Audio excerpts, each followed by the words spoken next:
This is Fox 31 News. Welcome back. A great event taking place this weekend in Winter Park. It's the 43rd annual Wells Fargo Ski Cup.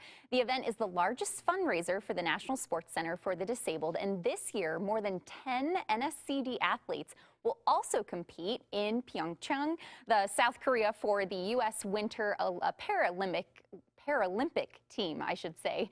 Joining us this morning with more about this great event, that NSCD Operations and Communications Director, Diane Eustace. Thank you for being here this morning. Thank you for having me. So I'm really excited because I should mention also that I'll be up there emceeing this event. This is my third time emceeing, and it's such a great event. So tell us a little bit about it. So the Wells Fargo Ski Cup, it's a professional and amateur ski race weekend. We have 3 races.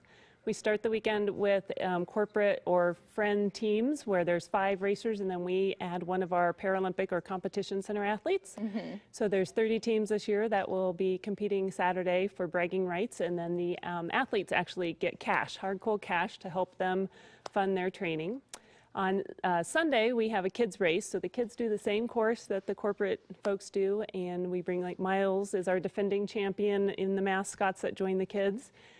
So the kids come down, they get to do the same race and meet all our athletes at the finish line. They're sitting there to give them high fives and encouragement and tell their stories. And then we top it all off on Sunday with the World Disabled Invitational. So this is the only time that these athletes with disabilities get a race together. In the Paralympics and in World Cup races, they would race depending if they are a sit ski, if they are a stand, or visually impaired. But here we mix them all up. If we have snowboarders, we throw those in the mix, and they get to really have a race unlike any other. Well, we should talk about how capable, how able these athletes are. Even though they have disabilities, it's unbelievable to watch them. I know we've had blind skiers go down through the competition, as well as you were mentioning, sit ski or, you know, a standing skier. Yeah, these racers, they will be the best racer on the team. By and large, they hit speeds 60 to 80 miles an hour, depending if they're sitting, standing, and what they're doing. But yeah, these guys, they are, and gals, men and women, they are just as competitive as Lindsey Vonn or Bodie Miller ever was, and they want to win just as much, if not even more. Sometimes I think they have more drive. Yeah, they have some inspirational stories as well, but a lot of them are going to the Paralympics, and so tell me about that journey for them. So it's, you know, every 4 years they're out there competing in the World Cup races. They get points. It's very similar to what the Olympic athletes go through.